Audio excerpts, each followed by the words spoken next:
Today, we're discussing good manufacturing practices, or GMPs for short. GMPs are the things we do to make sure we don't contaminate the food or products we make for our customers. A lot of what we will talk about are simple, common sense behaviors and practices. These practices are what you, as a food manufacturing associate, must do to make a safe product. The goal of GMPs is pretty simple. Keep anything that's not on your label out of your product. We're in the business of handling food. The people who buy our products, they're not any different than you or me.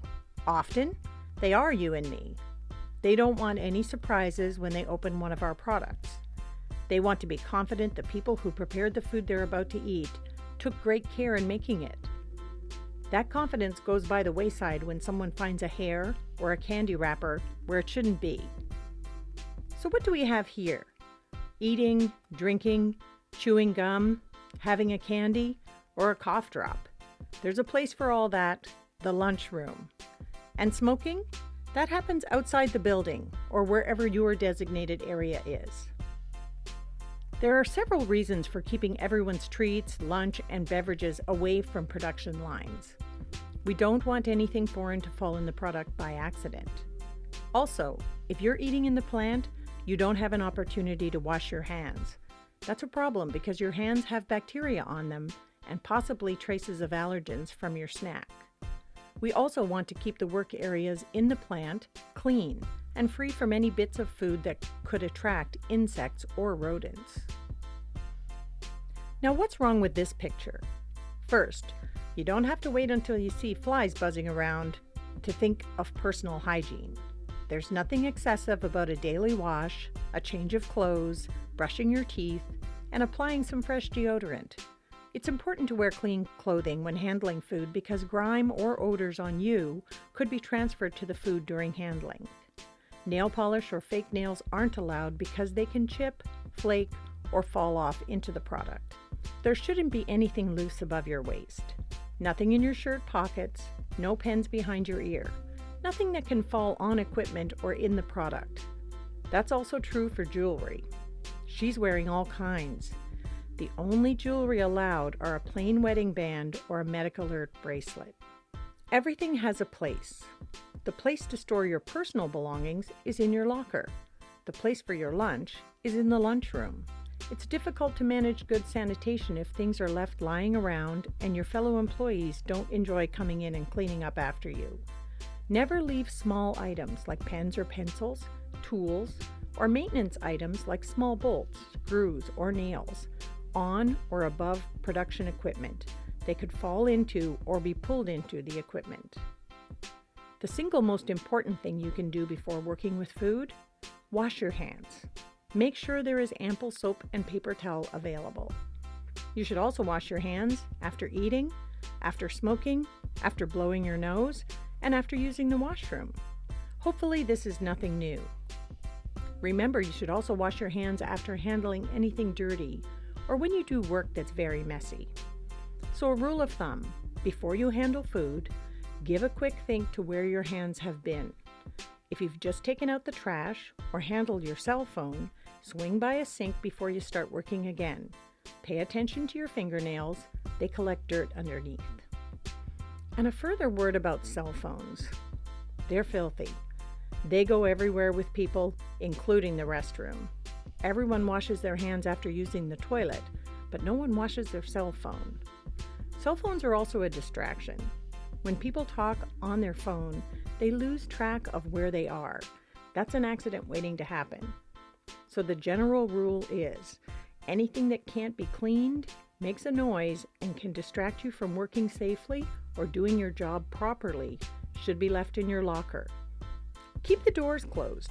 We want to keep bugs, birds, and strangers outside where they belong.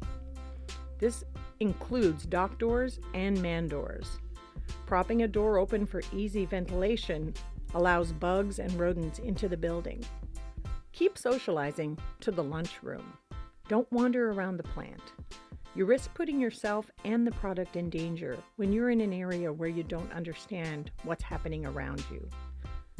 If you hurt yourself, report it immediately so you can be taken care of. You won't be allowed to handle any product if you have a significant cut or an open sore. If you have a minor cut, you can wear a Band-Aid over it, but you must also wear a glove to cover that Band-Aid. If you're not feeling well, you're better off at home, not only for the product, but for the rest of the people you work with. Many people take great pride in not missing a day of work. However, coming to work when you're unwell is not a good practice. If you're experiencing cough, fever, vomiting, diarrhea, cold or flu-like symptoms, do everyone a solid. Stay home, take a rest. When you work with food, you often have to wear special protective clothing, like arm covers, a smock, a hairnet, and maybe a beer net if you have a beard. Hair isn't on anyone's menu. A word or two about gloves. Treat gloves like your hands. Wash them as needed.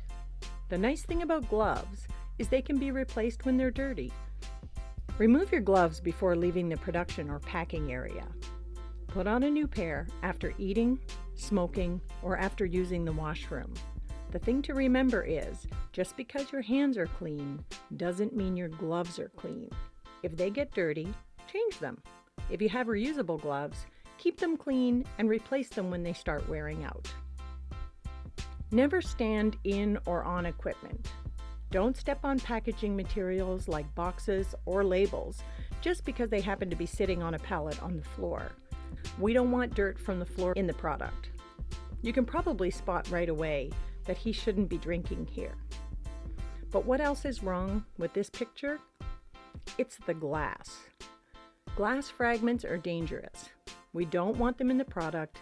They can easily injure people. So to avoid the chance of breaking glass in the plant, avoid bringing any glass in there at all. Not only to drink out of, but any glass tools, parts, or equipment as well. Here's another easy to remember rule of GMP. Nothing on the floor. Ever. No exceptions. Raw materials and finished products that hit the floor are waste. They're no longer usable. This is not negotiable. There is no 5-second rule. Trash goes in a trash can. Product waste goes in waste containers. Tooling and machine parts cannot be stored on the floor. Clean them and return them to their proper storage area. Work tools and utensils should never touch the floor. Have toolboxes and hangers available. Wipe tools down before putting them away. Hoses should be hung up after use and not dropped on the floor. They're used for cleaning only. They should never be immersed in vats or tanks. They're not an all-purpose tool for clearing drains. The general rule of thumb here, the floor is a walking surface, not a storage area. Packaging is a raw material and needs to be treated like any other ingredient. Packaging materials must be stored on pallets off the floor. Keep all packaging in the storage area covered to protect it from dirt and dust. Don't walk on packaging. Don't set things on pallets of packaging. Packaging is meant to hold product, nothing else.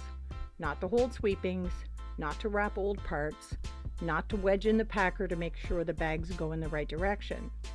It doesn't happen very often that a dirty bag gets to a customer, but when it does, it's very embarrassing. If you use chemicals, wear proper PPE. This is to protect your skin, your eyes, and your lungs. Store chemicals away from processing areas. This is to keep them from ending up in the product. If you see someone who looks like they don't belong in your facility, mention it to someone who can do something about it, like your supervisor. Visitors who've signed in will be easy to recognize. They'll be wearing a badge and/or they'll be accompanied by an employee you recognize. Another best practice? Leave maintenance to the maintenance team. However, communication is very important. They can't fix things they don't know about, so let them know. You can also notify your supervisor if you see an issue. If someone from the maintenance team is doing a temporary fix, repairs should only be made with food-grade materials. Those can be cleaned. No duct tape or cardboard. These do not make a cleanable surface, and we don't want them in the product. That's a lot of information, but much of it should feel like common sense. In summary, GMPs are the things you can do as an employee to make sure the products you make are wholesome and edible. So remember, if it's not on the product label, you don't want it in the product. Everything has a place. It's up to you to make sure things are in that place. Hand washing and personal cleanliness are very important. The floor is a walking surface and not a storage place. Treat packaging like an ingredient. And if you're not feeling well, stay at home until you're better. Your actions and habits matter when you work with food. If you can practice all this, you're using the best practices in manufacturing, and you've got a great handle on GMPs.